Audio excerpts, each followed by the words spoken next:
welcome to this new NILE Macmillan online course, Teaching Through English, Primary Maths and Science.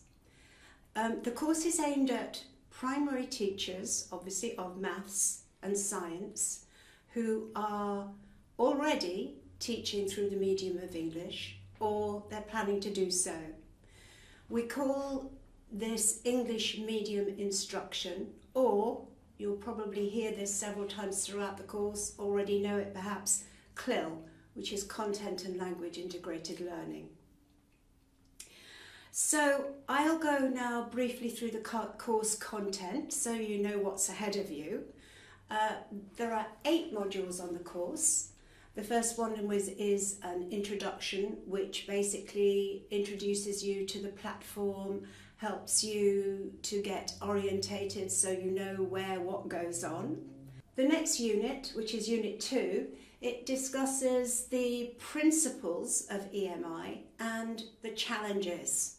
Okay, so this is where you really get to know what EMI is all about. And yes, it is challenging, but it's also, and I hope you agree with me by the end of the course, very rewarding. The next unit focuses on classroom language, using English to run and manage your classes.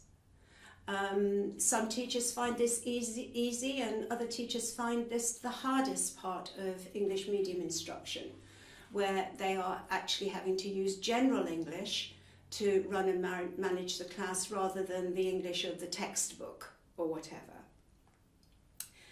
The following unit however, does home in on the language of the classroom, the language of the content.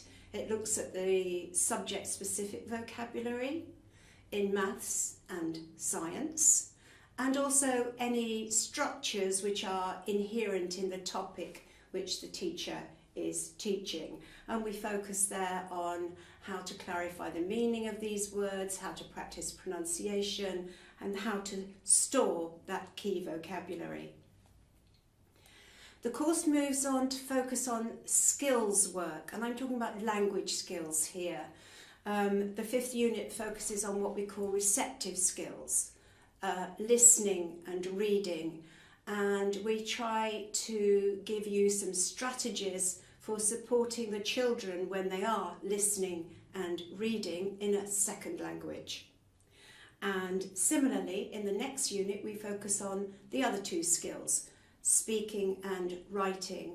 These are called the productive skills and are generally regarded as a bit more challenging for the learners.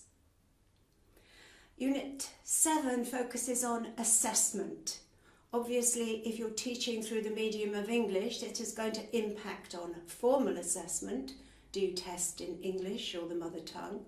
But we will be focusing mainly on I think the most common type of assessment at primary level, which is formative assessment or assessment for learning. The final unit of the course gives you an opportunity to reflect on the course content and your journey through it. And it's also where you will find the written assignment, which we ask you to complete at the end of the course.